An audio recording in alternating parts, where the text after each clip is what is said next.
Olá, que bom que você veio. Sucesso não ocorre por acaso. É simples, mas não é fácil. Se eu lhe perguntasse o que é sucesso, você teria uma resposta diferente de outras pessoas. Por quê? Porque cada um tem uma definição diferente do que é sucesso. Eu vou estabelecer uma definição aqui para nós trabalharmos neste vídeo. Sucesso é conseguir o que você quer, que é diferente de felicidade. Felicidade é querer o que você conseguiu. Não é um jogo de palavras, não. Sucesso é conseguir o que você quer. Felicidade é querer o que você conseguiu. Para você ser feliz, você não precisa de mais nada. É só aceitar o que você tem.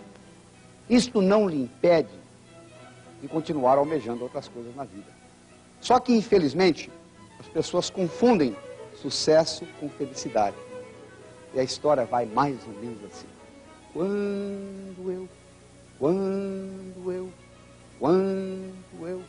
O indivíduo passa pela vida igual um gato passa por um telhado de zinco quente. Só sente o calorzinho. Eu não sei lhe ensinar a ser feliz. É uma questão de aceitação. Eu sei sim ensinar a ser bem-sucedido. Porque sucesso é uma ciência. Do mesmo modo que se aprende física, se aprende química, pode aprender a ser bem-sucedido na vida. Se você entra numa quadra de basquete, com regra de ping-pong, por mais boa vontade que você tenha, você não vai conseguir ganhar o jogo, não é verdade? Porque você não conhece a regra. Então nós vamos estabelecer nessa apresentação a diferença que faz a diferença entre o indivíduo bem-sucedido e aquele que batalha e não consegue o que quer na vida. É simples, mas não é fácil. Se você observa um indivíduo andando num cabo de aço de um prédio para outro, é muito simples. Sabe o que ele faz? Ele coloca um pé na frente do outro. Um pé na frente do outro. Mas não é fácil. Vai lá tentar. Se você não souber, vai cair. Na vida a coisa é a mesma. Você vê o seu vizinho deslanchando. É simples. Olha o que ele faz. Ele levanta, ele trabalha, ele almoça, ele trabalha, ele vai conseguindo. Mas não é fácil. Porque às vezes ele conhece estratégia que você não conhece. O que nós vamos discutir aqui é esta diferença que faz a diferença. Vamos lá. Sucesso é medido em polegadas. Olha a corrida de cavalo, você tem aqui o cavalo que chegou em primeiro lugar, você tem aqui o cavalo que chegou em segundo lugar. O primeiro colocado ganhou um prêmio de 15 mil dólares. O segundo colocado ganhou um prêmio de 5 mil dólares. Isso significa que o primeiro cavalo é 3 vezes mais veloz do que o segundo? Claro que não. Uma pequena diferença em desempenho traz uma tremenda diferença em resultados. Isso é na vida. Pequenas coisas feitas constantemente em pontos estratégicos faz uma tremenda diferença em resultados. Sócrates dizia que o homem preguiçoso é aquele que poderia ser melhor empregado. De acordo com a definição de Sócrates, todos nós somos preguiçosos. Por quê? Porque nós não estamos usando nem 5% da nossa capacidade mental. Nós temos 10 bilhões de neurônios, 100 trilhões de conexões nervosas e usamos menos de 5% da nossa capacidade mental. Então não interessa o quanto bem sucedido você é, você pode melhorar. Gostaria de lhe mostrar esse slide aqui. O que você está vendo aí? Borrões de tinta? Não, aí tem uma vaca, tem uma novilha Nelore. Olha aqui, aqui está a orelha esquerda dela, aqui está a testa, aqui a orelha direita, aqui o olho direito, o focinho, o olho esquerdo. Viu? Não mudou nada no slide. O slide é o mesmo que eu tinha há 15 segundos atrás. Antes você via borrões de tinta, agora você está vendo uma vaca. As oportunidades na sua vida estão do mesmo jeito que essa vaca está nesse slide. O óbvio só é óbvio para a mente preparada. E para você preparar a sua mente, você tem que mudar o seu referencial. Deixa eu lhe mostrar esse outro slide. Está vendo aí? Borrões de tinta de novo? Deixa eu lhe mostrar o próximo, olha aí. Agora é óbvio, né? Você está vendo um cavaleiro. Agora se eu lhe volto e mostro novamente para você este, olha aí. Agora você consegue ver. Por quê? Você agora tem um referencial. No momento que você muda o referencial, você muda a sua habilidade de ver as coisas. Você muda a sua percepção. O mapa não é o território. O mapa do Brasil não é o Brasil. É uma representação do Brasil. A realidade que você tem na sua cabeça não é a realidade real, é a sua realidade. Por quê? Porque nós vivemos num mundo de ilusões. Essa é a verdade. Nós vivemos num mundo de ilusões. Você pensa que você anda numa superfície chata, a Terra é redonda. Você pensa que você está parado no universo, a Terra gira ao redor de si própria, rotação, ao redor do Sol, translação, faz o movimento de tilting para justificar inverno e verão nos dois hemisférios. Você tem a sensação que você está parado no universo, não é verdade? Pois é, nós percebemos realidade através dos nossos órgãos dos sentidos. Só que os órgãos dos sentidos nos enganam. E o que eu vou mostrar para você é como que você consegue mudar essa percepção. Porque mudando essa percepção, você consegue mudar a realidade lá fora. Porque a realidade que você vive é uma realidade que representa a realidade lá de fora. E com isso a sua vida fica mais fácil. Vem comigo, vou lhe mostrar como. Pois é, nós vivemos num mundo de ilusões. Primeiro problema, nós pensamos que o que nós vemos é. Eu sei porque eu vi. Eu vou lhe provar agora que ver com esses olhos não significa muita coisa. Olha esse slide. Se eu lhe perguntar qual é o cinzento mais escuro, da esquerda ou da direita, você não vai ter nenhuma hesitação em dizer o da direita. Mas eu fiz um slide, exatamente o mesmo cinzento. Só que no da esquerda eu coloquei uma moldura vermelha. No da direita eu coloquei a moldura branca. E por causa desse contraste, o seu cérebro percebe o cinzento da direita mais escuro que o cinzento da esquerda. Mas mesmo eu falando isso para você, você continua vendo um cinzento mais escuro do que o outro. Eu acabei de provar para você que nem sempre aquilo que você vê é. Segundo problema. Nós pensamos que o que é, sempre é. Ah, eu sei. Estou casado com a minha mulher há 15 anos, eu conheço ela. A pessoa que você casou há 15 anos atrás não é a mesma pessoa. A pessoa mudou e você mudou. Só que você continua tratando aquela pessoa como se fosse a mesma. Esse é que é o problema. Você não consegue pisar no mesmo rio duas vezes. Você pisa no rio, você tira o pé, e você pisar de novo, não é o mesmo rio. A água não foi embora. Você não consegue conversar com a mesma pessoa duas vezes. Você conversa com uma pessoa hoje, você encontra com ela daqui a um mês, você mudou, ela mudou. Se você está no mercado, se você é empresário, o mercado muda. Ou seja, a realidade é dinâmica, muda a cada instante. A única coisa constante é a mudança. E nós continuamos tratando as coisas como se fossem estáticas. O terceiro problema que nós temos é que nós pensamos que o que é tudo o que é. Olha esse slide. Está aqui uma placa dizendo área de penitenciária. Cuidado com quem pede carona. Vocês estão vendo esse indivíduo aí pedindo carona debaixo da placa, né? Estão vendo esse carro de polícia. Desperta o humor, desperta. Vamos analisar esse humor. Será que o humor está na placa? Área de penitenciária, cuidado com quem pede carona? Não. Ah, então o humor deve estar no indivíduo pedindo carona. Não é engraçado.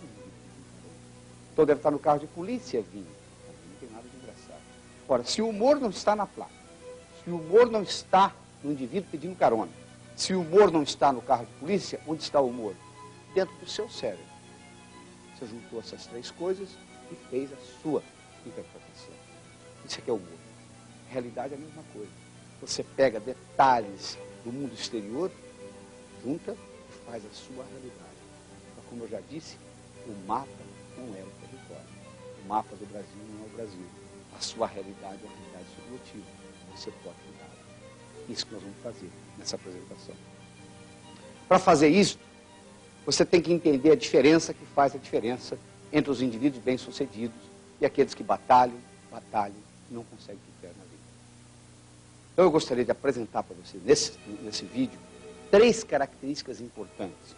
E primeiro eu vou lhe contar como que elas surgiram. Existiu nos Estados Unidos um indivíduo de nome Andrew Carnegie.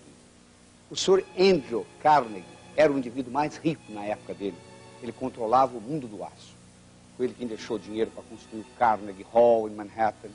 Foi ele quem deixou dinheiro para construir a Carnegie Mellon University. O senhor Andrew Carnegie um dia teve um insight. Eu vou morrer como todos nós, mas eu gostaria, vou deixar muito dinheiro para o mundo, como de fato ele deixou, mas eu gostaria de deixar para o mundo mais do que dinheiro. Eu gostaria de deixar essa habilidade que eu tenho, de tudo que eu coloco a mão, vira ouro. Ele resolveu criar uma coisa chamada ciência do sucesso. Mas ele era um indivíduo extremamente ocupado. Ele não tinha tempo para isso. Uma noite, numa festa, ele conheceu um jovem de 19 anos de idade, de nome Napoleon Hill. Ele ficou extremamente impressionado com a inteligência desse jovem. Ele propôs para o jovem essa ideia de fazer um estudo da ciência do sucesso. Por 25 anos. Napoleão Hill foi para casa, estudou, avaliou a ideia, voltou e aceitou. Napoleão Hill teve a oportunidade, em 25 anos, de entrevistar 16 mil pessoas. Dessas 16 mil, ele selecionou 1.000 que eram milionários.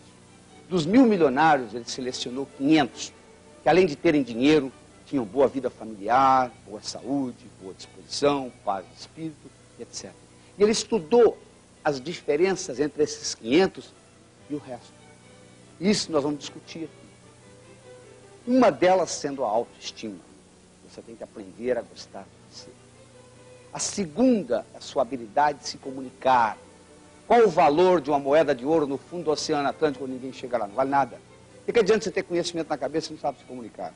A terceira característica que nós vamos discutir nesse vídeo é a sua habilidade em estabelecer metas. Você não sabe o que você quer, você não vai chegar a lugar nenhum. Em vídeos futuros, nós vamos discutir as outras características, como, por exemplo, a atitude positiva, a dedicação ao trabalho e a ambição. A ambição sadia é fundamental na vida. O indivíduo chega para mim e diz assim, eu não quero mais nada na vida. Eu falo, então está na hora de você morrer. Porque viver é aprender.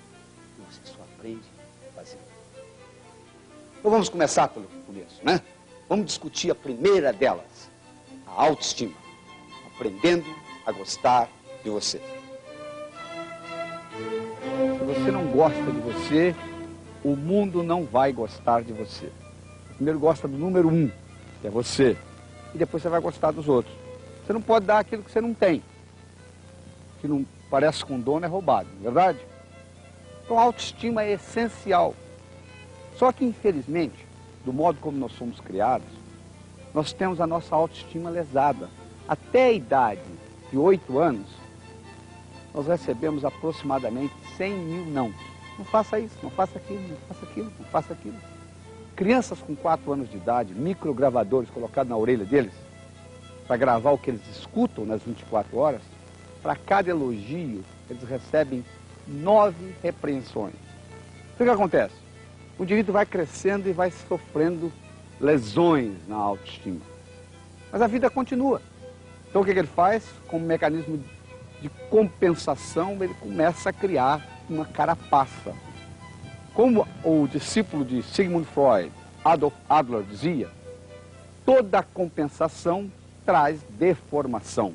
Então o indivíduo acaba deformando a personalidade dele. Então a autoestima é fundamental.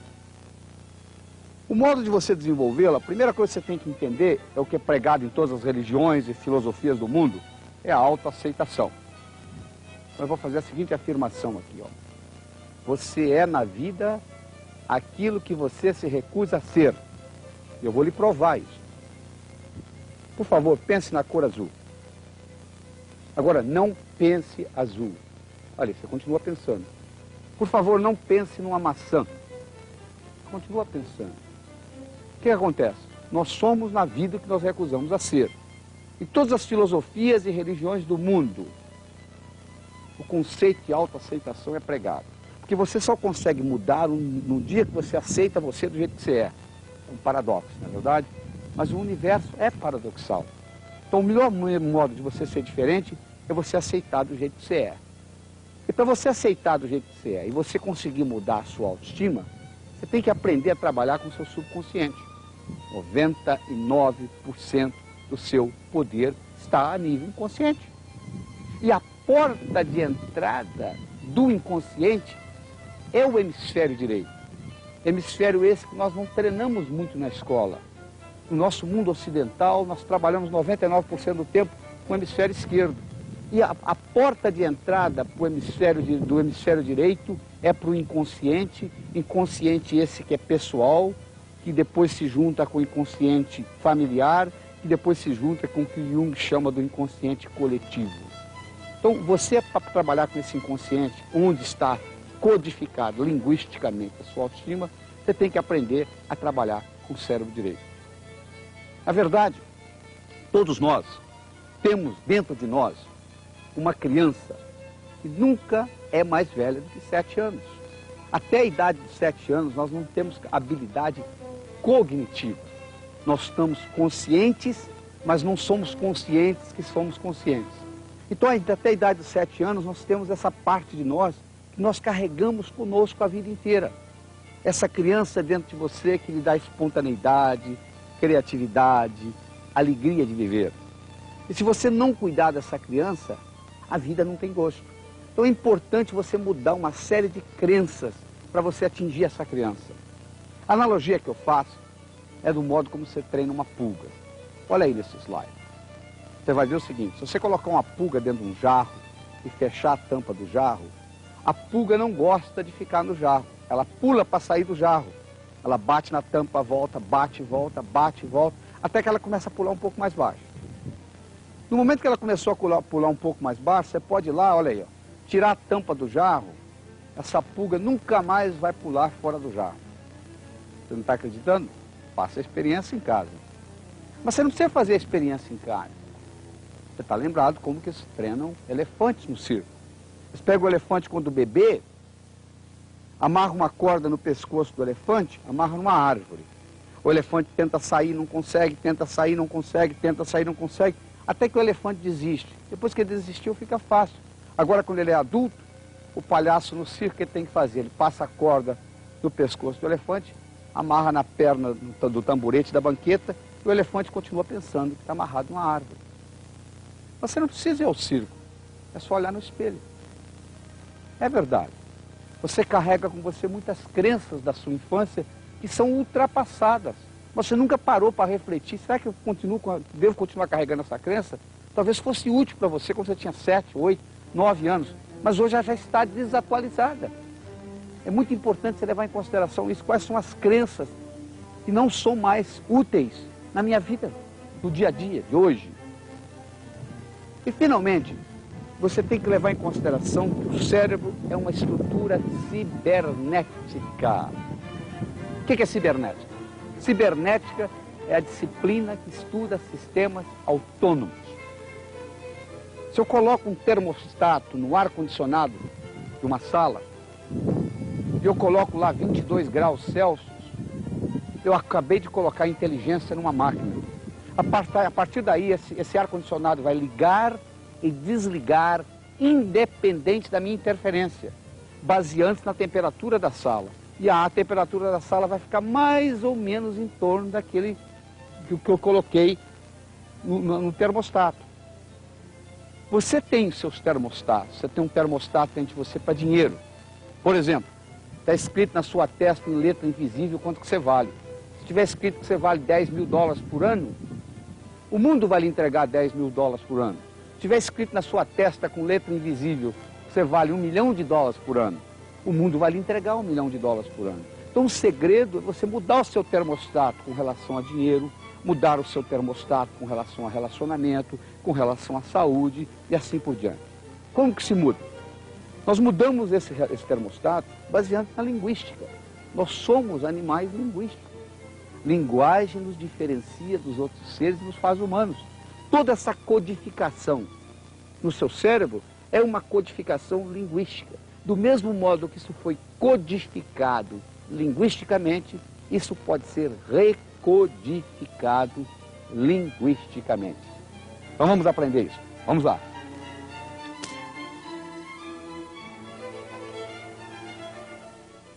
São Tomé dizia, eu preciso ver para crer. Na minha opinião, São Tomé estava enganado. Exatamente o contrário. Eu preciso crer para ver. Já imaginou se todo brasileiro assumisse a atitude do seguinte: eu só acredito que a situação do Brasil vai mudar o dia que mudar. Eu também. Todo mundo ficaria de braços cruzados esperando a situação mudar. Tudo que acontece de importante no universo, alguém primeiro acreditou antes de ver. O paradigma é exatamente o contrário, é crer para ver, em vez de ver para crer. Diz que um executivo chegou em casa um dia, uma mala cheia de trabalho para o dia seguinte.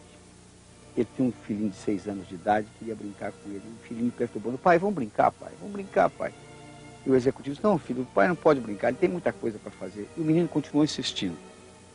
Aí o executivo teve uma ideia. Ele abriu o jornal, tinha o mapa do mundo.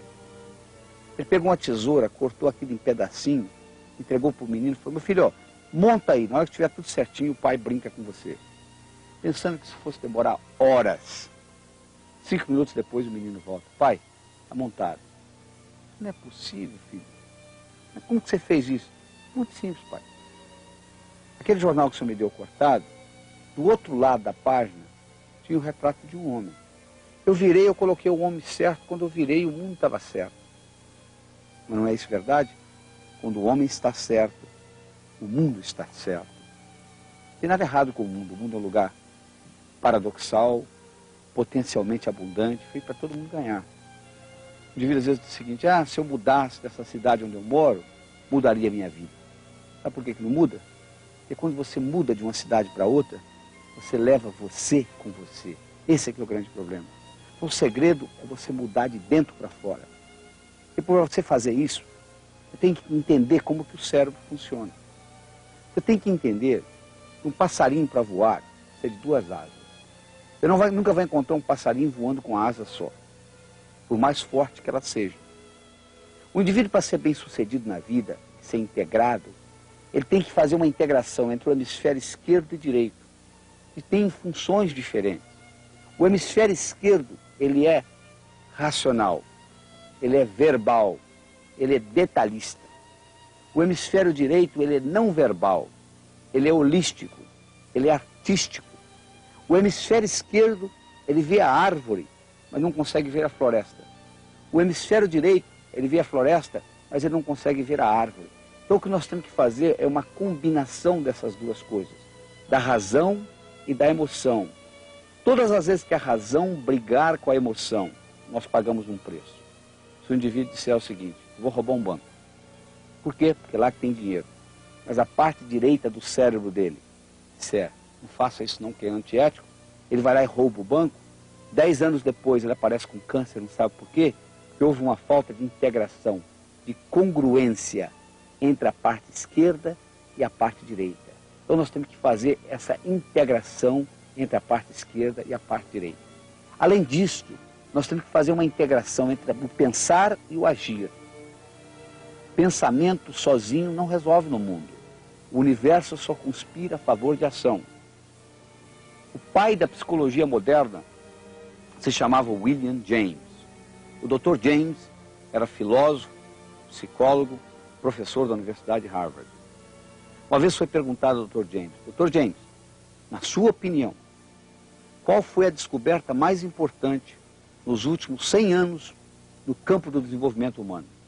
O Dr. James disse: na minha opinião, a descoberta mais importante foi que antes a gente pensava que para a gente agir, a gente tinha que sentir primeiro.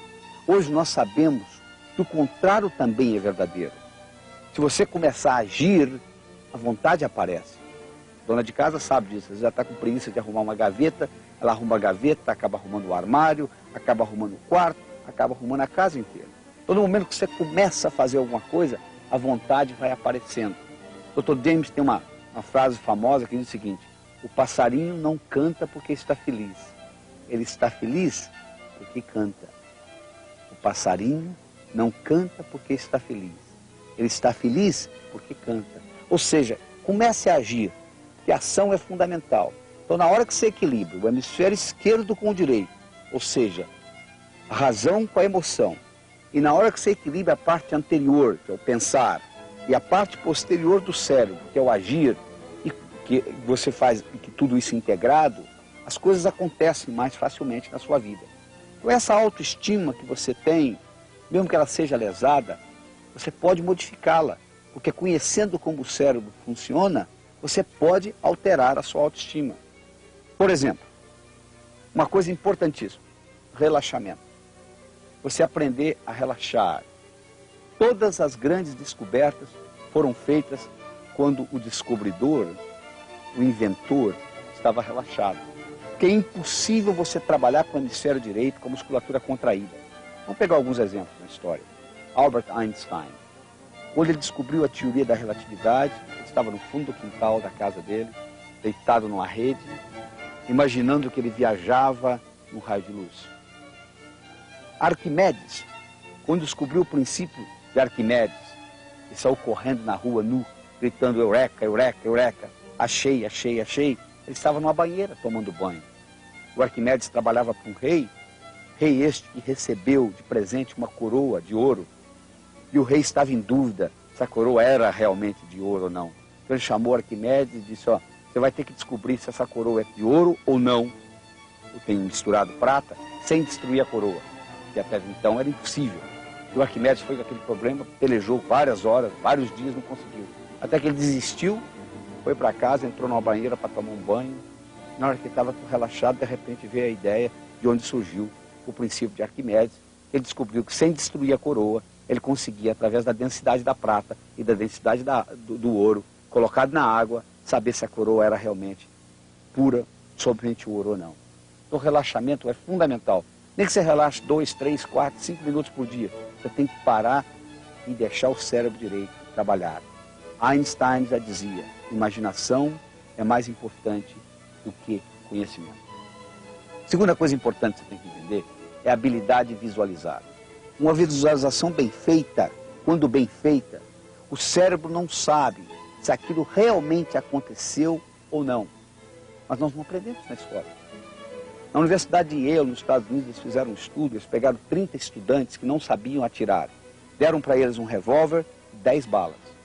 E puseram um alvo e cada um deu 10 tiros. Placar horrível, ninguém sabia atirar.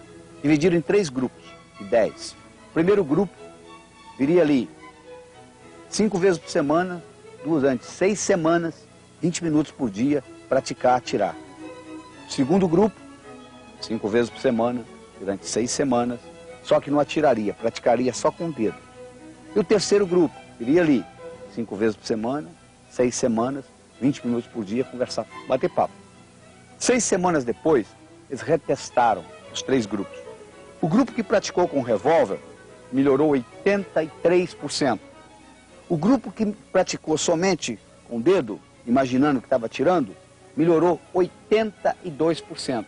E o grupo que ficou ali conversando não melhorou nada, mostrando que o revólver era nada mais, nada menos, um instrumento para manter a sua mente fixa. Vai ter uma reunião importante amanhã? Visualiza aquela reunião dando certo.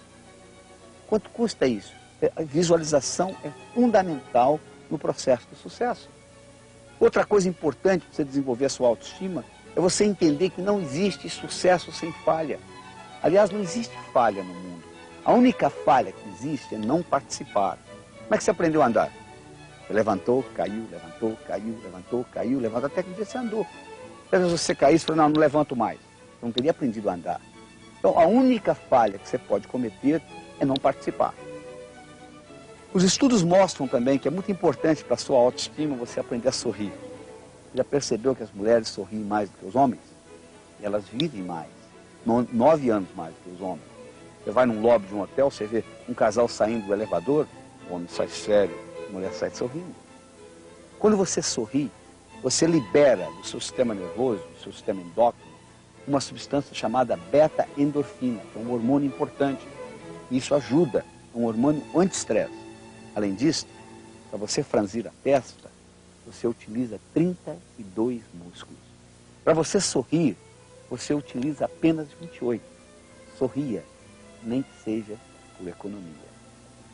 Outra coisa importante para você desenvolver sua autoestima, você tem que capitalizar nas suas qualidades e não nos seus defeitos. Você tem que perguntar, em que eu sou bom? Olha esse slide aí, ó. Você está vendo aí, ó. Esse baixinho que está aí, ele mede 1,50 m. O nome dele é Bill William Shoemaker. Esse outro aí, que nem cabe no slide direito, tem 2,20 m.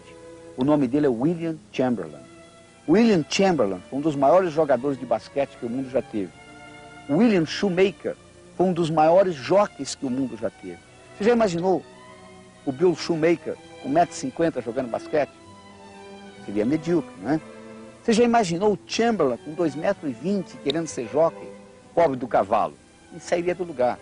Mas infelizmente no mundo tem muito Shoemaker querendo jogar basquete e tem muito Chamberlain querendo ser jockey.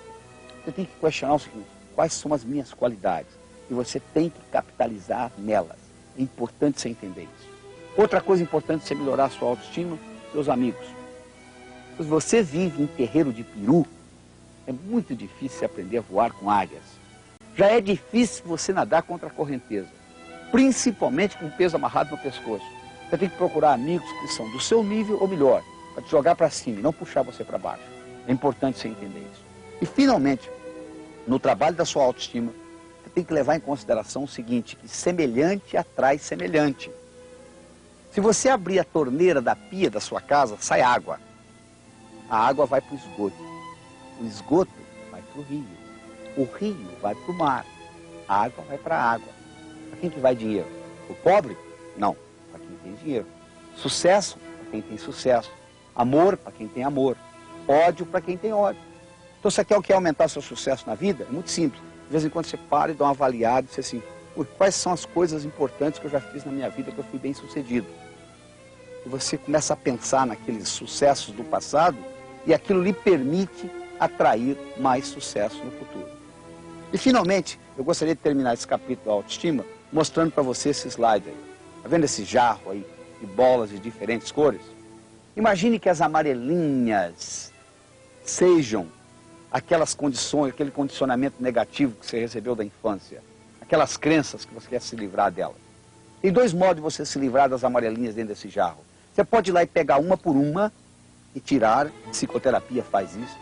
Ou você pode, sob pressão, injetar bolas de outras cores e automaticamente as amarelinhas serão eliminadas. Enriqueça a sua vida com visões, com metas, com coisas importantes e você vai perceber que à medida que o tempo passa, a sua autoestima se torna cada vez melhor. E o mundo só pode gostar de você o dia que você gostar de você mesmo.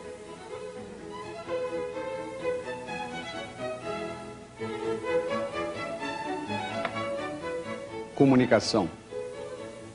Qual o valor de uma moeda de ouro no fundo do Oceano Atlântico, onde ninguém chega lá? Vale nada. O que adianta você ter conhecimento aqui se você não consegue se expressar? Nós vivemos na era da informação. Informação só é válida quando comunicado. Na era da agricultura, mandava no mundo quem tinha terra. Na era industrial, mandava no mundo quem tinha capital. Na era da informação, manda no mundo quem tem informação. Informação na gaveta ou dentro do cérebro não vale nada. Tem que ser comunicado. Agora eu lhe pergunto, o quanto de comunicação você aprendeu na escola? Praticamente nada.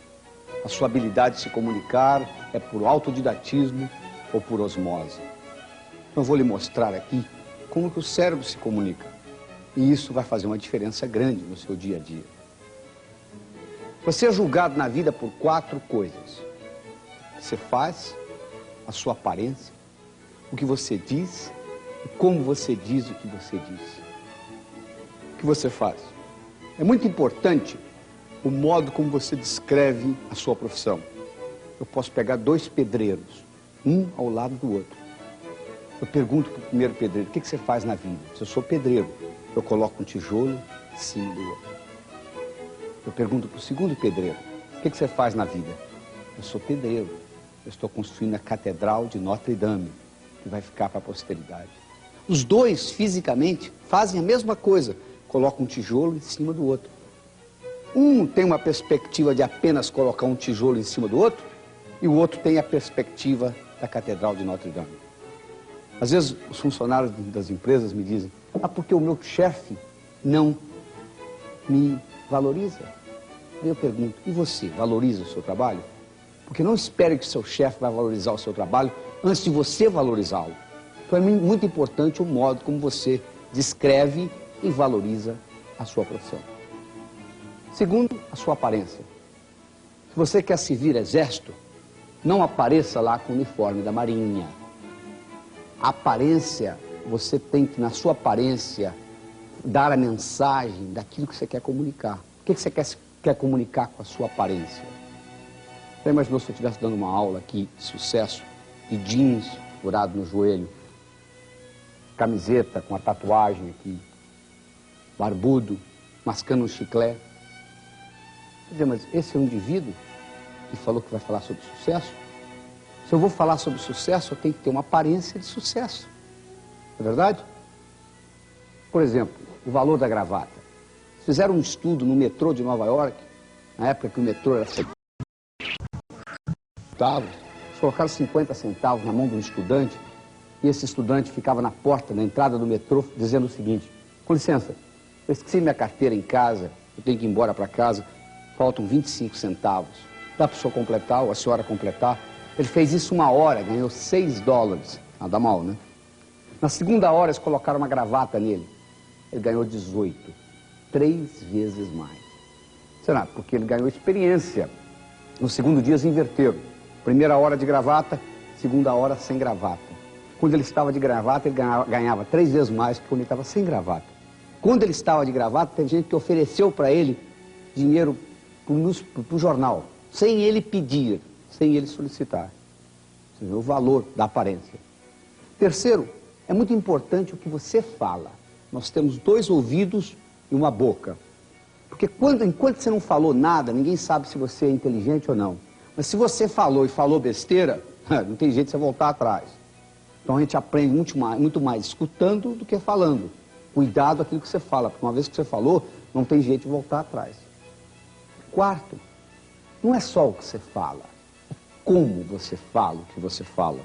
Eu poderia trazer alguém aqui que fizesse uma apresentação usando o mesmo vocabulário que eu estou usando, exatamente o mesmo. A apresentação poderia ser muito melhor ou muito pior, porque não é só o que você fala que conta, é como você fala o que você fala. Aliás, na vida, muito mais importante do que o que é o como. E nós vamos aprender esse como. Como fazer isso agora.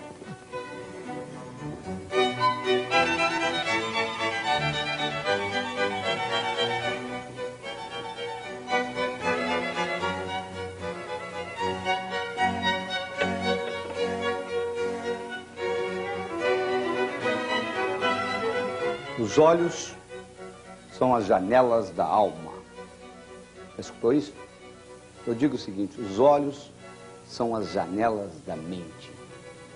Através do movimento dos olhos, você pode aumentar a sua criatividade, melhorar a sua memória, aguçar a sua inteligência e se tornar um melhor comunicador. Como? Vamos aprender. Você pode movimentar os seus olhos em 9 posições diferentes. Você pode olhar para cima, para a esquerda, para o centro, para a direita. Você pode olhar na horizontal, para a esquerda, para o centro, para a direita. Você pode olhar para baixo, para a esquerda, para o centro, para a direita. Dependendo da posição que você coloca o olho, você ativa uma área diferente do cérebro. Todas as vezes que você olha para cima, você ativa no cérebro o trabalho com imagens. Você olha para cima, para a direita, você está criando imagens que você ainda não tinha. Por exemplo, se eu solicito que você pense num elefante roxo, de cauda amarela e orelhas vermelhas, você nunca viu um elefante roxo, de cauda amarela e orelhas vermelhas. Você olhando para cima, para a direita, facilita a sua visualização desse elefante. Se eu lhe pergunto qual foi a cor da blusa ou da camisa que você usou antes de ontem, se você olhar para cima, para a esquerda, você ativa a parte do cérebro que vai lhe trazer aquela imagem. Então, através do movimento dos olhos para cima, você facilita o processo visual. Se você trabalha com os olhos na horizontal, você já está ativando a parte auditiva. Do mesmo modo, Se você olha na horizontal para a direita, você está ativando a parte do cérebro que cria sons. Por exemplo, um compositor musical compondo no piano, se ele olha na horizontal para a direita, ele se torna o melhor compositor, por incrível que pareça. Se você olha na horizontal para a esquerda, você está recordando sons que você já tinha no seu cérebro. Por exemplo, você lembra da face do indivíduo, mas você não consegue lembrar do nome. E de repente, João, me lembrei. O que você fez? Você colocou o olho na posição certa. Aliás, muitas reclamações de que a minha memória é ruim, na realidade não tem memória ruim. Todas as memórias são boas. Só que às vezes o indivíduo tem dificuldade em ter acesso à memória porque o movimento dos olhos está fraco. Do mesmo modo que você enfraquece a musculatura estriada, a musculatura do seu corpo, você enfraquece a musculatura do globo ocular. Então, à medida que você enfraquece, você movimenta menos e com isso prejudica a sua memória. Quando você olha para baixo, para a esquerda, você ativa essa conversa que tem aí dentro do seu cérebro, que nós chamamos de self-talk. Você passa a conversar mais com você mesmo. Você percebeu que você está conversando com você o tempo todo? Essa conversa que está perguntando que conversa, essa aí. Se você olha para baixo, para a direita, você tem sensações proprioceptivas do seu corpo e emoções. Então, de acordo com a posição do olho, você ativa área diferente do seu cérebro. Se eu estou conversando com você e eu percebo que o seu olho subiu, eu não sei o que você está pensando, mas eu sei como que você está pensando, usando imagens. E se na conversa eu introduzo a seguinte frase: você está vendo o que eu estou falando? Eu introduzi a palavra vendo porque eu percebi que o seu canal visual estava aberto. Então a nossa comunicação melhora. Toda vez que você pensa, todo pensamento, por mais simples ou complexo que ele seja, ele pode ser desmembrado em 3 componentes: imagem, som e sentimento. Se eu lhe pedir para recordar um evento agradável no seu passado, você vai perceber que vem uma imagem, com ou sem som, dependendo do barulho da onda, do barulho do vento, da música, e a sensação agradável, porque eu solicitei uma agradável. Todo pensamento, por mais simples ou complexo, ele pode ser desmembrado nesses 3 componentes. Eu digo sempre o seguinte: o abecedário do pensamento tem 3 letras: imagem, som e sentimento. Então, através disso, é claro que tem pessoas que são mais visuais, tem que ver para aprender. Tem pessoas que são mais auditivas, tem que escutar. Tem pessoas que são mais sinestésicas, que nós chamamos, tem que fazer. Às vezes o indivíduo, por exemplo, o marido é visual e a mulher é auditiva. O marido chega em casa e a mulher diz: você não me ama mais. Claro que eu lhe amo. Eu lhe dei um carro, eu lhe comprei apartamento, eu lhe dou mesada. Ela diz: mas você não fala que você me ama. Ela é auditiva, ela quer escutar. Ele é visual, ele está mostrando. Então o bom comunicador é o indivíduo que é poliglota, falando uma língua só. Quando eu estiver conversando com visual, eu uso uma linguagem visual. Quando eu estiver conversando com um auditivo, eu uso uma linguagem auditiva. Quando eu estiver conversando com um sinestésico, eu uso uma linguagem sinestésica. Isso é fundamental na comunicação, porque é o modo como o cérebro se comunica. Se você pegar um visual conversando com um auditivo e um não se adapta ao outro, é como se eu estivesse colocando um falando japonês, o outro falando alemão, só que eles não sabem que estão falando línguas diferentes. Muito importante você entender essas características e você descobrir qual a sua, e isso facilita muito no processo. E à medida que você desenvolve isso, que você começa a estudar esse movimento dos olhos e coordenar a sua linguagem com o movimento do olho, do outro, do interlocutor, você vai perceber que a sua capacidade de influenciar o outro aumenta tremendamente. E com isto, você já sabe o que vai acontecer, né? Com isso, você aumenta a confiança no seu taco.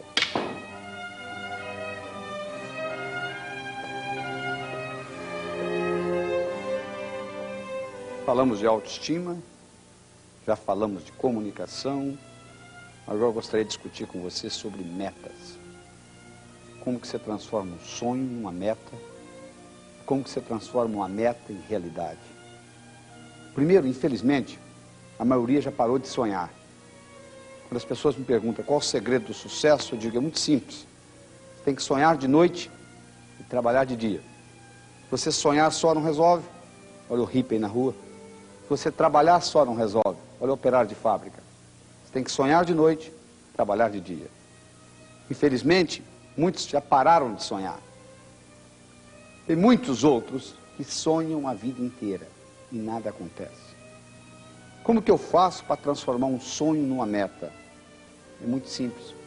Coloque uma data nos seus sonhos. Tudo aquilo que você colocou na categoria de algum dia, nunca vai acontecer. Algum dia eu vou abrir a minha empresa. O seu cérebro diz perfeitamente. Quando algum dia chegar, você abrirá. Só que não tem algum dia no calendário. O primeiro segredo é você colocar uma data no seu sonho. Aí ele vira meta. O segundo segredo é como que você transforma metas em realidade. Primeiro você tem que fazer um equilíbrio das suas metas. A sua vida deve ter várias metas diferentes. Por exemplo, você deve ter uma meta física.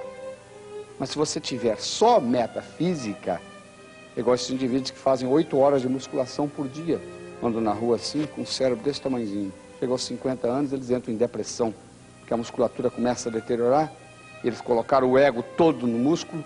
Você não pode ter só meta física. Nem tão pouco você pode ter só meta espiritual.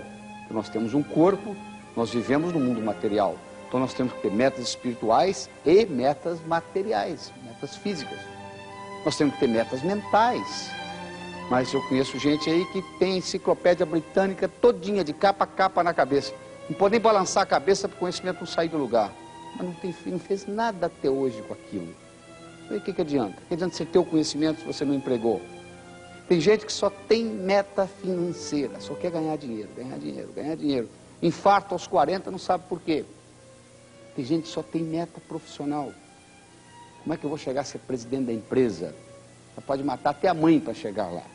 E adoece aos 50, aos 60 e também não sabe por quê. Tem gente que só tem meta familiar. Nos Estados Unidos existe uma síndrome chamada síndrome do ninho vazio, do empty nest. É a mãe de família que se dedica totalmente, integralmente aos filhos, a vida inteira. Os filhos crescem como nós crescemos, os filhos vão embora como nós fomos, e elas entram em profunda depressão, porque colocaram todos os ovos numa mesma cesta. Alguém veio e carregou a cesta, ficaram sem ovos. Então, os nossos filhos são muito importantes, tão importantes quanto a gente, nem mais, nem menos. Então você tem que fazer um trabalho de equilibrar todas essas metas na vida. E você tem que fazer um outro trabalho de transformar essas metas em realidade. Como nós fazemos isso? Muito simples. Primeiro, a meta tem que ser sua. Por que você está estudando medicina? Porque o papai gosta. Então por que você não manda seu pai fazer o vestibular se ele gosta tanto? Ninguém tem direito de escolher a profissão do outro. Cada um tem o direito de escolher o que quer na vida. Então primeiro você tem que checar o seguinte: eu estou fazendo isso para mim ou eu estou fazendo isso para agradar alguém? Se for para agradar alguém, não é sua, não vai dar certo. Segundo, a meta tem que ser específica. O cérebro trabalha ciberneticamente. Significa precisão. O indivíduo diz assim: eu quero dinheiro. O subconsciente fala: dinheiro você já tem no bolso. Eu quero mais. Tá bom, te dou mais $1, mais dinheiro. Não é assim. Você vai mudar a temperatura de um termostato, de um ar-condicionado, e você me pergunta: que temperatura que eu coloco aqui? Eu falo: coloca mais ou menos. Você vai fazer o quê? Não tem jeito. Em cibernética não tem mais ou menos, e o cérebro é cibernético. Você fala assim: eu quero $50 mil na minha conta até o fim do ano que vem. Aí é específico. Eu não estou garantindo que você vai tê-lo, ou obtê-lo, mas eu estou garantindo que a chance de você obtê-lo aumentou tremendamente no momento que você colocou especificidade na sua meta. Você tem que estar comprometido com a sua meta, não é envolvido não, é comprometido. É muito fácil ser bem sucedido na vida. Você tem que fazer o que precisa ser feito, só que a maioria não está disposta a fazer o que precisa ser feito. Você tem que ter comprometimento com o que você vai fazer, não é envolvimento só não, vai além de envolvimento. Comprometimento. A sua meta tem que ser grande. Quando você conta para o seu melhor amigo, ele não acredita. Quando me mudei para os Estados Unidos em 76, eu falei para um amigo meu: em 3 anos eu vou ensinar cardiologia para os americanos. Ele riu de mim. Sabe quanto tempo levou?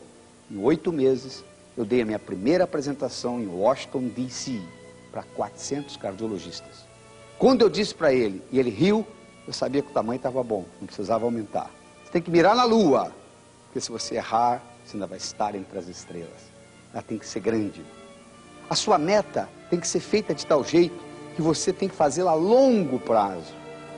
Onde você vai estar daqui 1 ano, daqui 5, daqui 10, daqui 20. Porque se você não fizer meta a longo prazo, se seu chefe der uma bronca em você amanhã de manhã, você vai ficar chateado o resto do dia. Mas se você tem um planejamento a longo prazo, isso faz parte do plano. Que plano? Se você falha em planejar, você está planejando em falhar. Então é muito importante que você planeje as coisas a longo prazo.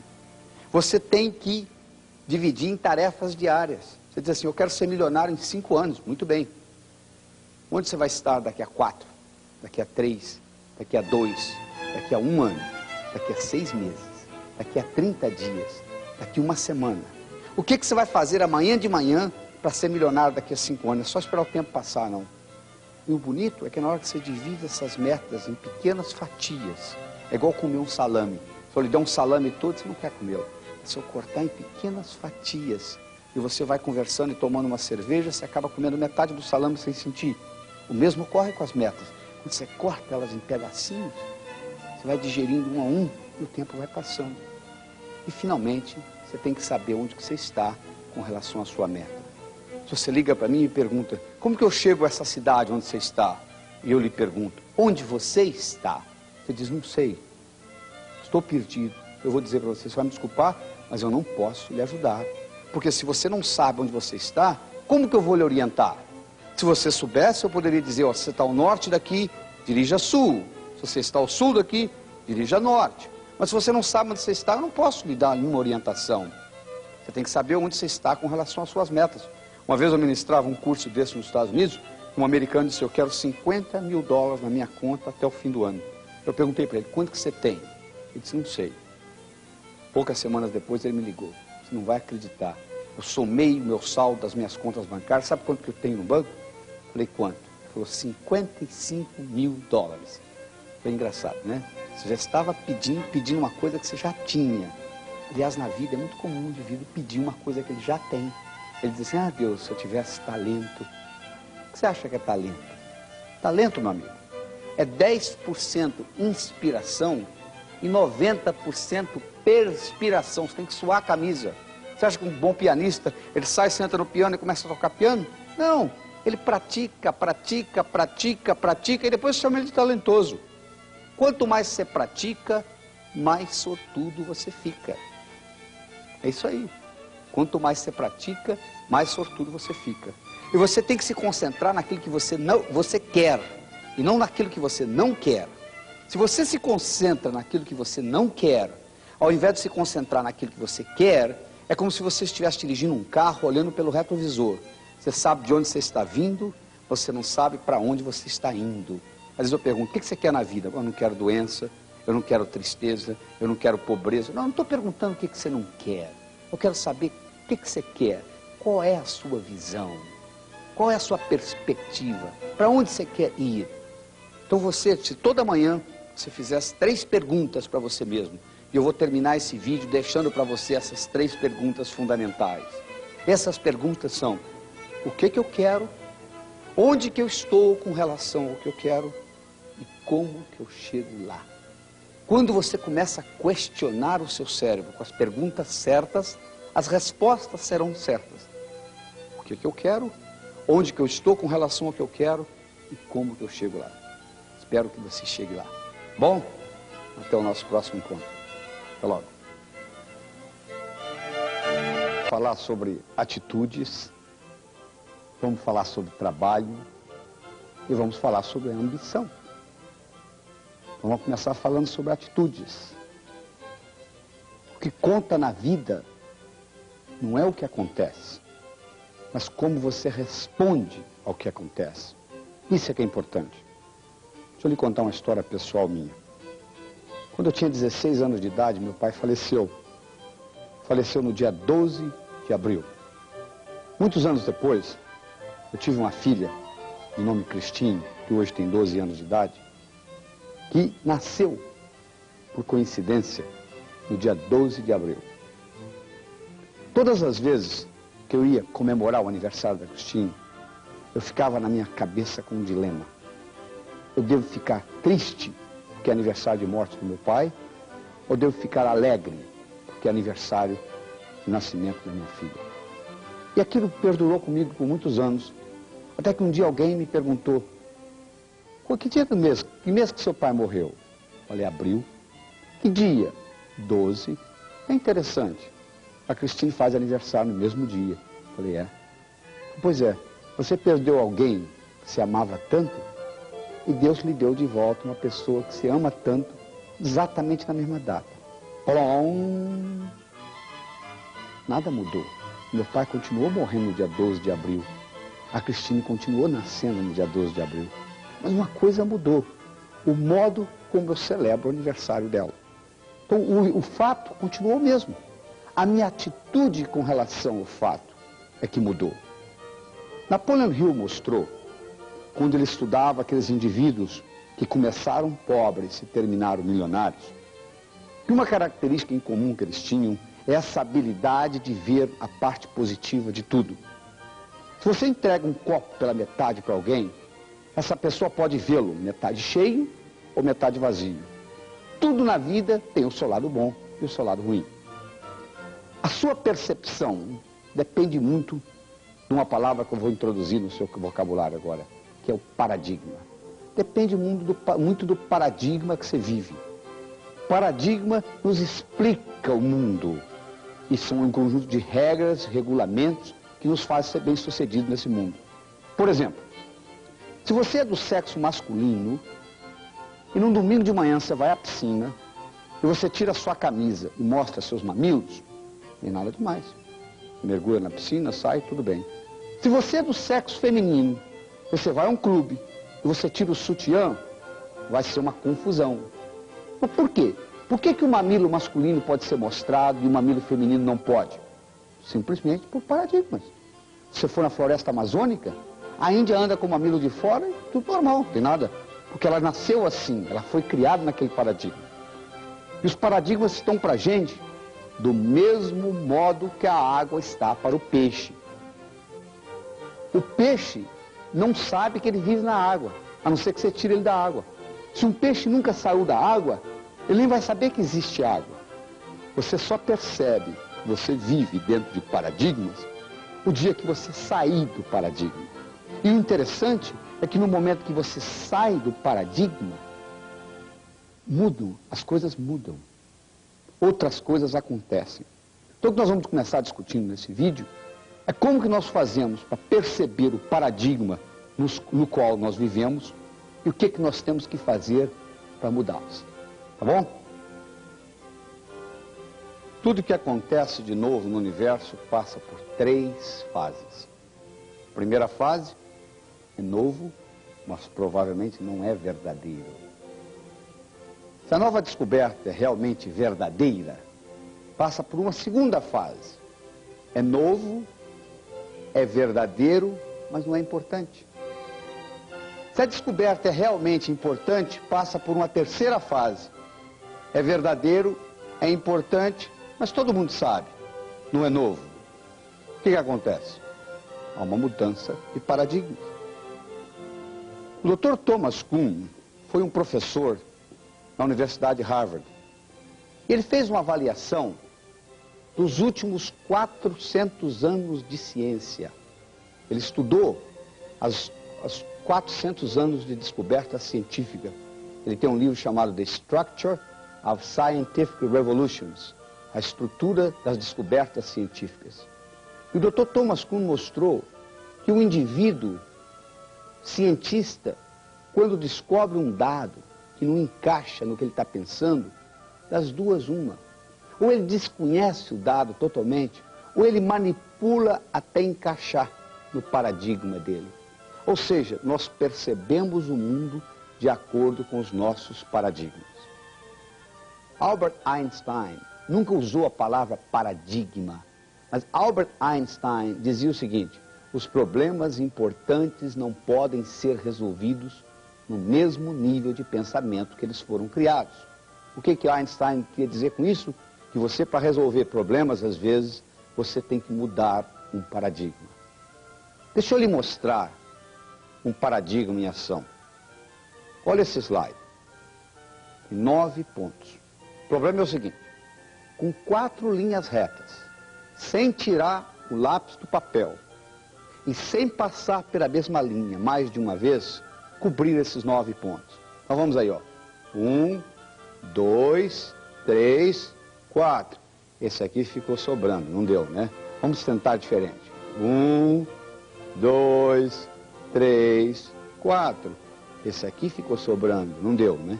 Você pode continuar tentando, que você não vai conseguir, a não ser que você mude o seu paradigma. Olha esse slide aí, ó. Vupt, vupt, vupt, vupt. Ah, mas agora nós saímos do quadrado. Que quadrado? Quem falou que tinha quadrado? Você criou na sua mente o quadrado. Não tinha nenhum quadrado. No momento que você saiu do quadrado, que você criou na sua cabeça, no momento que você saiu do seu paradigma, uma coisa que era impossível passou a ser possível. Houve uma época que existiu o conceito de que o mundo era chato. Na época que o mundo era chato, era impossível você fazer uma viagem de volta ao mundo. Como é que você vai fazer uma viagem de volta ao mundo, do mundo chato? Até que Nicolau Copérnicos veio e disse, não, matematicamente eu posso provar que o mundo é redondo. E ele provou. E Cristóvão Colombo comprovou. Agora que todos nós sabemos que o mundo é redondo, agora sim nós podemos fazer uma viagem de volta ao mundo. Olha o que aconteceu. No conceito do mundo chato, você não podia fazer uma viagem de volta ao mundo. No conceito do mundo redondo, você pode fazer uma viagem de volta ao mundo.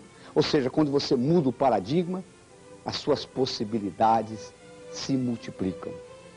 Mas se é tão simples, por que as pessoas não mudam os paradigmas? Porque para você mudar um paradigma, você está querendo dizer o seguinte, eu sou obsoleto. E ninguém quer ser obsoleto.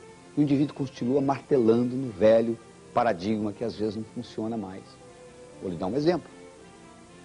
Em 1979, a Suíça tinha 65 mil suíços trabalhando no mundo de relógios. Se você perguntasse naquela época por quanto tempo mais a Suíça ia continuar dominando o mundo de relógios, era para uns próximos pelo menos mais 50 anos. Em 1982, 3 anos depois, a Suíça tinha apenas 15 mil homens trabalhando no mundo de relógios. 50 mil suíços foram mandados embora. Por quê? O relógio eletrônico foi inventado. Antes do relógio eletrônico, a Suíça controlava mais de 90% do lucro de relógios no mundo.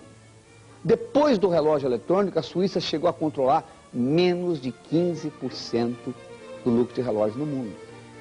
Você quer a ironia do destino? Sabe quem inventou o relógio eletrônico? Não foram os japoneses nem os americanos, foram os suíços. Mas quando ele apresentou para os diretores dele o relógio eletrônico, eles falaram, isso não é relógio, isso não tem mola mestra, isso não tem rubi, isso não dá corda, isso não pode ser chamado de relógio. Põe isso na prateleira, esquece isso. E a Seiko japonesa e o Texas Instruments americano lançaram. Houve uma mudança no paradigma de relógios. E os japoneses e americanos tomaram conta do mercado, aquele mercado que era dos suíços.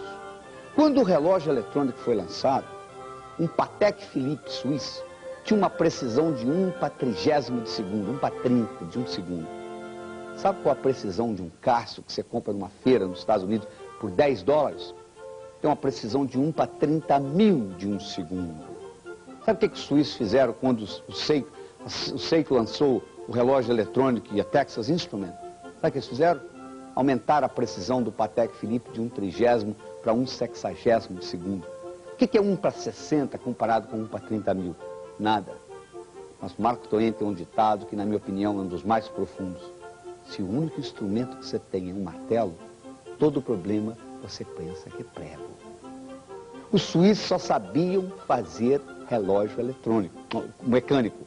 Quando foi lançado o relógio eletrônico, eles só sabiam fazer mecânico, continuaram fazendo mecânico. É aquela mesma história de que quando o Henry Ford lançou nos Estados Unidos o modelo T, que era aquele modelo pretinho, aquele carrinho pretinho, numa linha de montagem que saiu barato, as fábricas de carruagem fizeram o quê? Aumentaram a produtividade, fizeram a roda mais leve, colocaram em liquidação. Ninguém quer comprar uma carruagem mais. Olha esse slide, olha aí. Olha aí, o poder que isso dava 300, 400, 500 anos atrás, com esses 4 cavalos. Hoje, se eu lhe der uma carruagem dessa de presente, você não quer, você não tem nem lugar para guardar o cavalo. Mal você tem lugar para guardar seu carro. O que aconteceu? Houve uma mudança no paradigma de transportes. Mudou. Se mudou, você tem que mudar. Só que quando você muda um paradigma, você tem que voltar à estaca zero. Quando os suíços finalmente decidiram competir nos relógios eletrônicos, todo o know-how que eles tinham de rubi, de mola mestre, aquilo acabou. Eles tiveram que aprender eletrônica com os japoneses e os americanos. Então, todas as vezes que nós vamos começar um novo paradigma, nós temos que voltar à estaca zero. E ninguém quer ficar obsoleto. Senão, se eu tiver que mudar, quer dizer que eu sou obsoleto. Eu não quero ser obsoleto. Eu vou continuar malhando naquilo que eu penso que sei. Sucesso no passado não garante sucesso no futuro. Uma coisa que funcionou no passado para você, dentro de um paradigma, se houve uma mudança de paradigma, a abordagem é totalmente diferente. No seu negócio, a estratégia que você tem num período inflacionário tem que ser diferente da estratégia que você tem num período não inflacionário, porque não é a mesma coisa. Mudou a regra do jogo. Se mudou a regra do jogo, você tem que mudar o modo como você joga.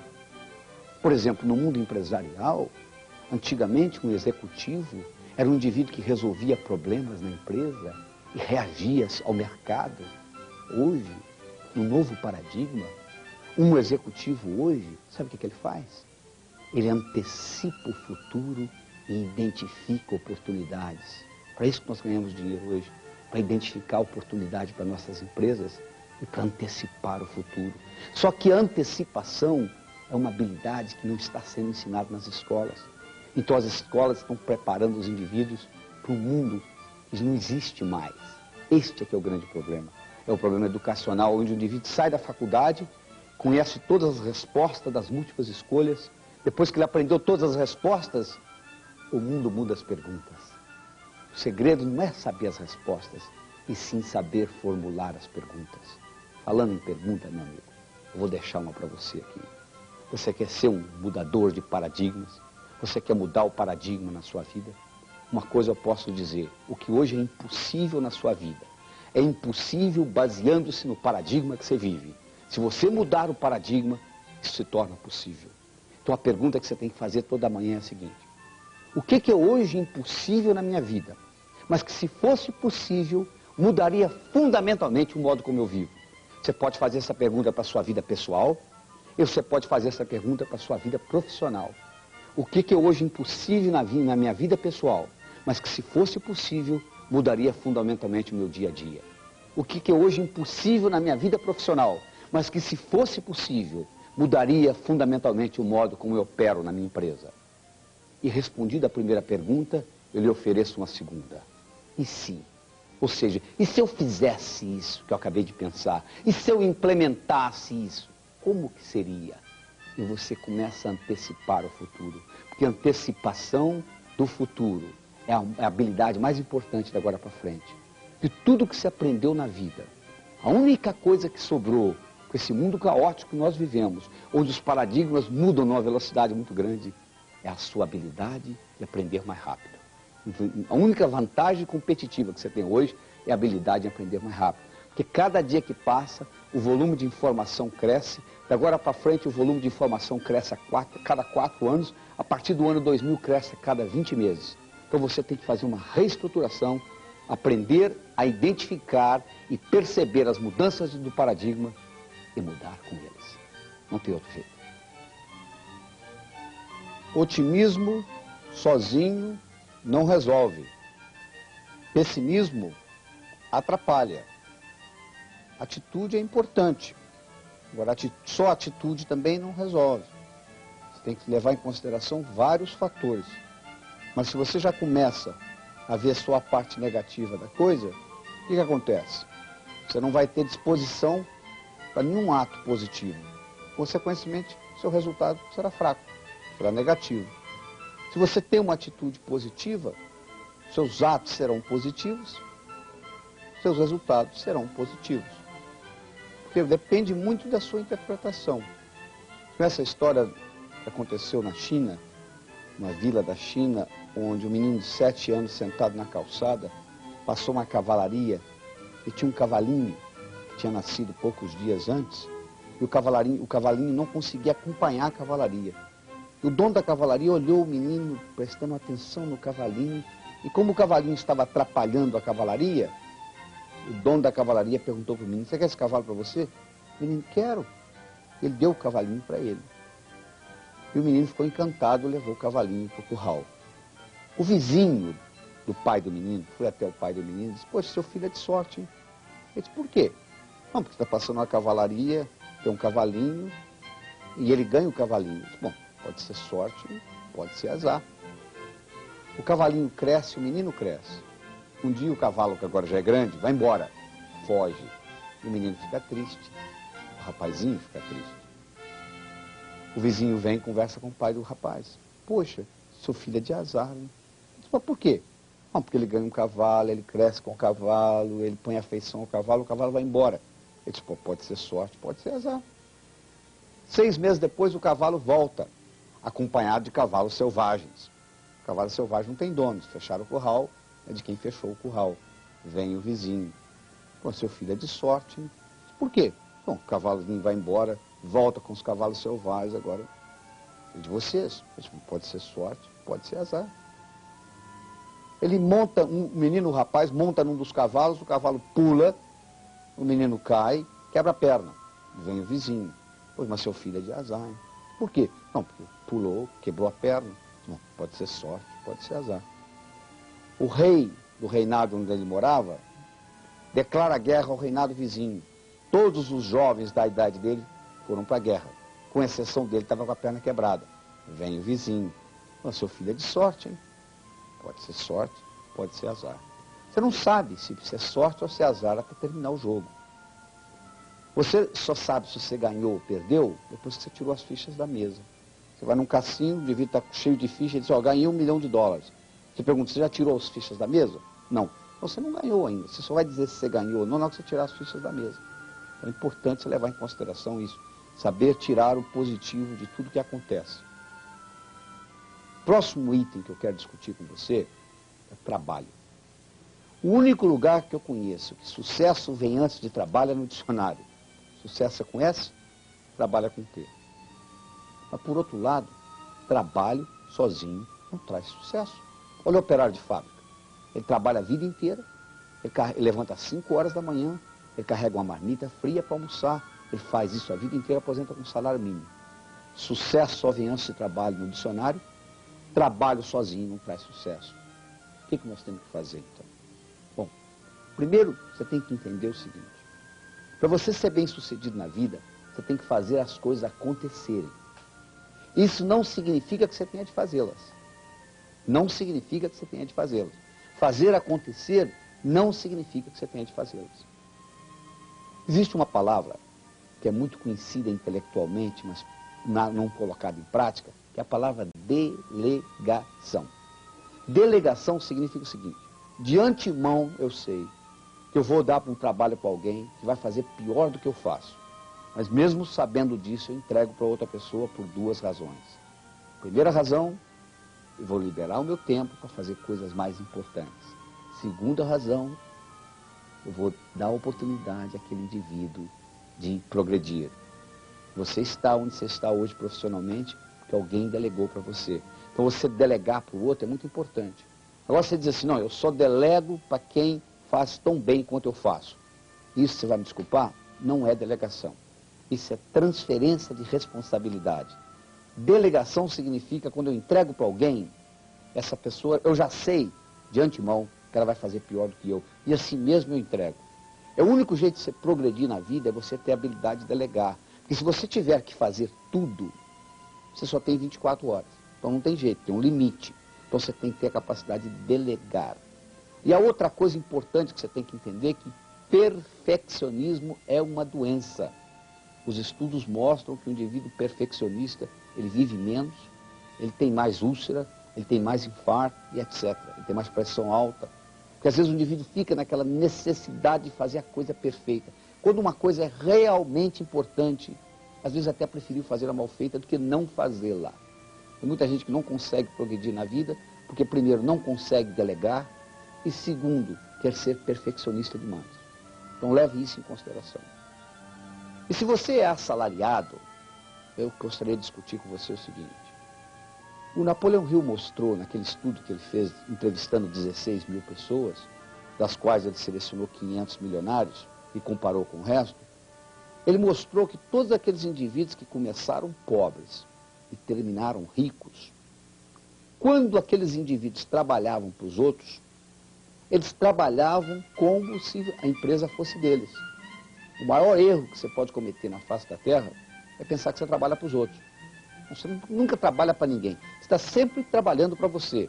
Você pode ter até uma empresa que lhe dê o salário, que lhe dê o telefone, a secretária, etc. Mas quando você melhora, quem melhora é você. Se você for avaliar a estatística brasileira, mais de 50% das empresas abertas no Brasil por ano fecham nos primeiros 12 meses. Por quê? Porque os donos não têm know-how de ser dono de empresa. Por que acontece? O indivíduo tem a seguinte atitude: eu não vou me esforçar por essa empresa, porque ela não é minha. O dia que eu tiver a minha, aí sim. Mas acontece que o indivíduo não se empenhando, ele não aprende a ser dono de empresa. Aqueles que realmente vão para frente são aqueles que trabalham na empresa dos outros como se fosse deles. Eles trabalham na empresa economizando como se fosse deles, gastando como se fosse deles, planejando como se fosse deles, ou seja, assumindo todas as responsabilidades. Quando você faz isso, você aprende a ser dono de empresa. O dia que você abrir a sua empresa, vai dar certo. Agora, se você disser, não, eu só vou me esforçar quando eu tiver a minha empresa, você está perdendo a oportunidade de ganhar know-how de como ser dono de empresa. E, finalmente, no que diz respeito ao trabalho, eu gostaria de trazer aquele conceito do Peter Drucker, da diferença entre eficiência e eficácia. Olha esse cavalo aí nesse slide. Ele roda, roda, roda e não sai do lugar. Eficiência significa fazer bem feito. Eficácia significa fazer o que precisa ser feito. Tem muita gente que faz bem feito, coisa que não precisa ser feita. Tem uma história linda nos Estados Unidos, que eles contam de geladeiras. Você sabe que a sociedade de consumo americana é muito maior do que a nossa, então eles trocam eletrodomésticos com muito mais frequência. E quando eles trocam eletrodoméstico, eles jogam no junkyard, jogam no ferro velho, ou eles colocam no basement na casa. E você deve estar lembrado, quando você visitava sua avó ou bisavó, que antigamente as geladeiras eram de tranca, elas tinham uma tranca, uma maçaneta na porta. E aconteceu nos Estados Unidos vários casos, aconteceram de crianças que entraram dentro de geladeiras, brincando, geladeiras velhas no ferro velho, e aquela porta bateu e a criança ficou presa lá e morreu asfixiada. Então eles resolveram criar um sistema onde a geladeira ia abrir de dentro para fora também, caso alguém ficasse preso, podia sair. E eles estabeleceram um sistema altamente eficiente para ensinar todas as crianças do jardim da infância como abrir geladeira de dentro para fora. Quando estava tudo prontinho para começar, veio um sujeito e disse, para. Não precisa fazer nada disso. A única coisa que você precisa fazer é colocar um imã na porta da geladeira. Quando a geladeira, a porta fecha, o imã segura. Quando você quer abrir, é só puxar, não precisa colocar tranca, nem maçaneta, nem nada. Se alguém ficar preso dentro da geladeira, lá dentro é só puxar o pé, empurrar o pé, que a porta abre. O grupo que tinha coordenado eficientemente ensinar as crianças como abrir geladeira de dentro para fora, você não está tudo arrumado para ensinar. Mas não precisa, não há necessidade. Para que perder tempo? Então, a mensagem que eu gostaria de deixar para você nesse segmento é a seguinte. Todas as vezes que você for fazer alguma coisa na sua vida que requeira tempo ou dinheiro da sua parte, pare, reflete e pergunte para você mesmo, isso precisa ser feito ou não? Se a resposta é não, não perca tempo fazendo. Porque não é só ser eficiente que conta. Talvez mais importante ainda do que ser eficiente é ser eficaz, fazer o que precisa ser feito. Porque às vezes você faz muito bem feito uma coisa que não precisa ser feita. Olha a burocracia, por exemplo. Olha a energia que se gasta com burocracia. Por nada. Só para vocês terem uma ideia, em Miami, nos Estados Unidos de um modo geral, você consegue abrir uma firma internacional em 72 horas. No Peru, para você abrir uma firma de fundo de quintal, você gasta 8 meses para regularizar a papelada. Ora, claro que você entende porque que o Peru está onde está e porque os Estados Unidos estão onde está. Porque a energia que se gasta para abrir uma firma de fundo de quintal, para regularizar a papelada, ser 8 meses, olha quanta energia gasta por nada. Então é importante você levar em consideração que é mais importante fazer o que precisa ser feito que necessariamente fazer bem feito. Certo? No próximo bloco nós vamos discutir ambição. Pois é, neste vídeo nós já aprendemos a importância da atitude positiva, já aprendemos a importância da dedicação ao trabalho e agora nós vamos discutir a importância da ambição. Ambição sadia faz parte da vida. O indivíduo que chega para mim e diz assim, eu não quero mais nada na vida. Eu digo para ele, está na hora de você morrer. Porque viver é aprender, você só aprende fazendo. Os japoneses têm uma palavra que chama-se Kaizen. Traduzindo para o português, significa melhora contínua. Hoje, melhor do que ontem, pior do que amanhã. Graças a essa palavra, que nada mais é do que tradução de ambição, jogou o Japão para frente. Você compara o Japão de 1960 com o Japão de 1990. Você vê a grande mudança de paradigma que ocorreu nessa nação, graças à palavra Kaizen, que é melhora contínua. Sempre procurando melhorar. Uma vez eu ministrava esse curso nos Estados Unidos, tinha um indivíduo sentado na primeira fileira, um indivíduo de 60 e poucos anos de idade, e ele levantou a mão. Disse, doutor, estou achando muito interessante as suas ideias, mas eu gostaria de contar para o senhor a minha história. Eu dirijo uma Kombi, entregando biscoito em padarias, há mais de 30 anos. Levanto 4h30, 5 horas da manhã, entrego os biscoitos, trago a Kombi de volta, lavo, reabasteço para o dia seguinte. Eu estou quase me aposentando. E a minha intenção é continuar dirigindo essa Kombi. Eu olhei para ele e disse, meus parabéns. Nada errado o senhor dirigir uma Kombi. Alguém tem que fazê-lo. O que tem de errado é que tem muita gente que no fundo, quer dirigir Kombi de biscoito e culpa o governo, a sociedade, a inflação, porque não vai para frente. Se o seu caso é dirigir Kombi, tudo bem. Tem direito de fazer o que você quiser na vida. Agora, um indivíduo bom, quem para você definitivamente é só você. Um indivíduo bom não fica lá embaixo muito tempo. O chefe pode até travá-lo numa promoção por um curto período de tempo. Mas ele faz igual uma bola dentro de uma piscina, ele vem para cima. Então é importante você entender isso. Aí você deve estar pensando, mas isso aí é impossível, isso que você está discutindo. Então deixa eu lhe falar o que é impossível. Impossível é aquilo que ninguém faz até que alguém faça. Até 1964, era impossível um ser humano correr 1 milha em menos de 4 minutos. Até que um estudante de medicina inglês de nome Roger Bannister correu. No ano que Roger Bannister correu pela primeira vez na história do ser humano, 1 milha em menos de 4 minutos, no mesmo ano, 19 outros atletas correram. Hoje, um atleta de classe correndo 1 milha em menos de 4 minutos não é nem notícia de jornal, porque é esperado. Avião supersônico era coisa impossível. Avião era uma coisa impossível. Hoje é possível.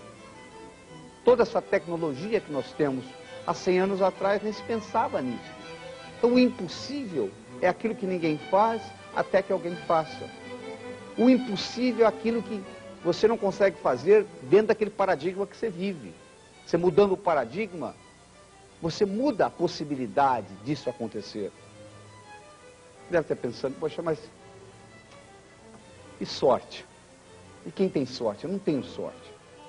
No nosso conceito, não existe sorte. Sorte é quando preparação encontra oportunidade. Isso é que é sorte.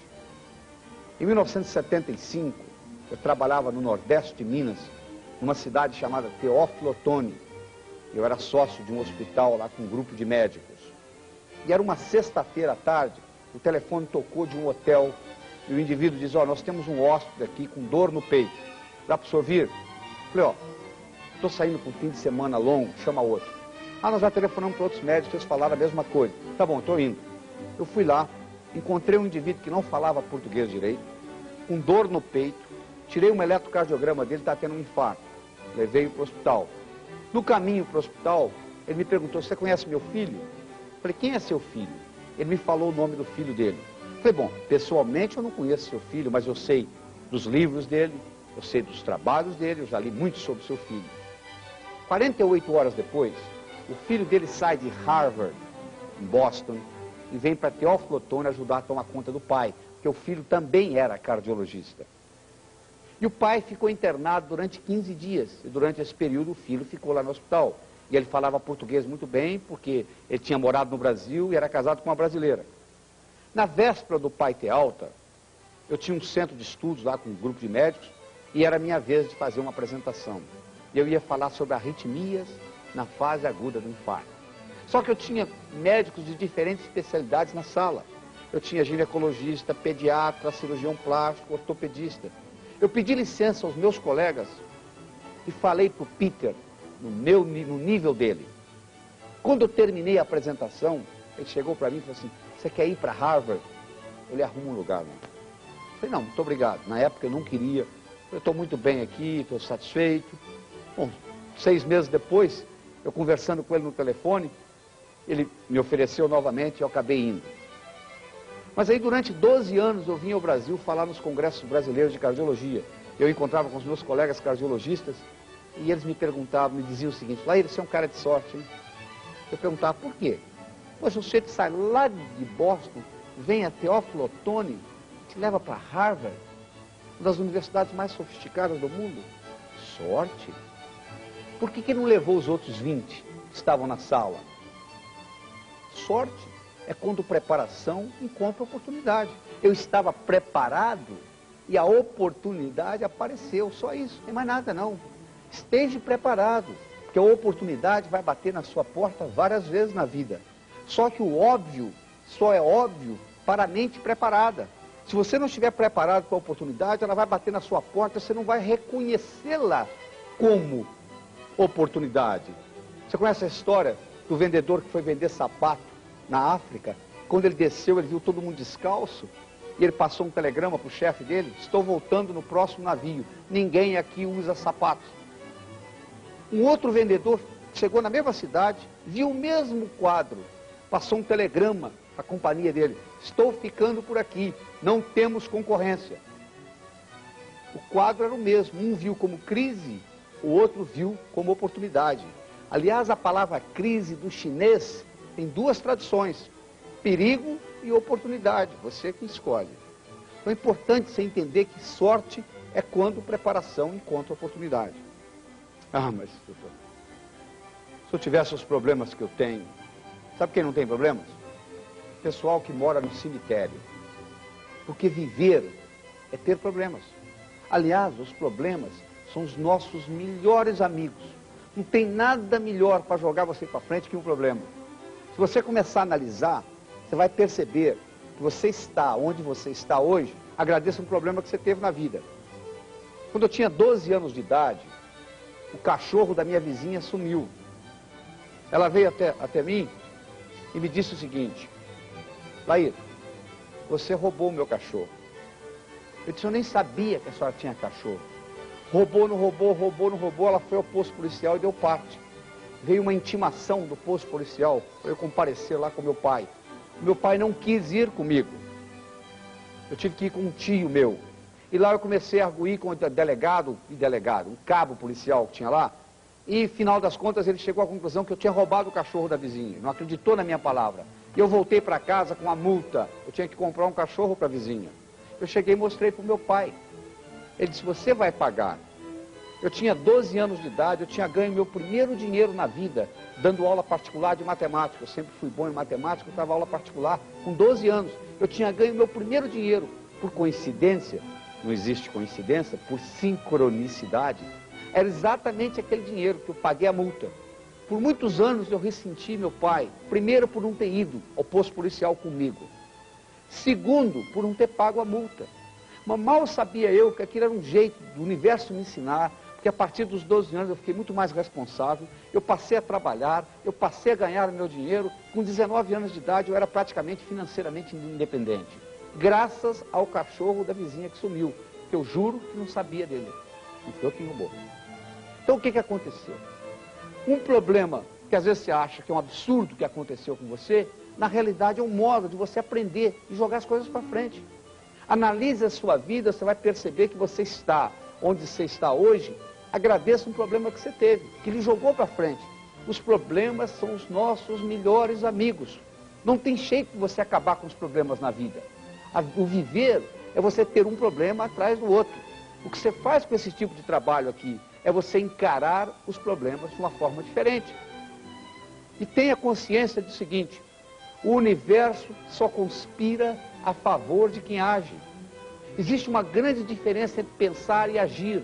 Tem gente que passa a vida inteira pensando, mas ação é o que conta. O filósofo alemão Goethe dizia: se você pensa que você pode, ou sonha que pode, comece. Ousadia tem poder e mágica. No momento que você começa, o universo conspira a seu favor. Então, quando você combina essas características que nós estamos discutindo, tais como a que eu discuti no primeiro vídeo, de autoestima, gostar de você, de se comunicar bem, saber o que você quer, de ter uma atitude positiva, de ser dedicado ao trabalho e de ser ambicioso. Quando eu digo ambicioso, uma ambição sadia, quando você junta isso tudo, sucesso é uma coisa multifatorial, depende de vários aspectos.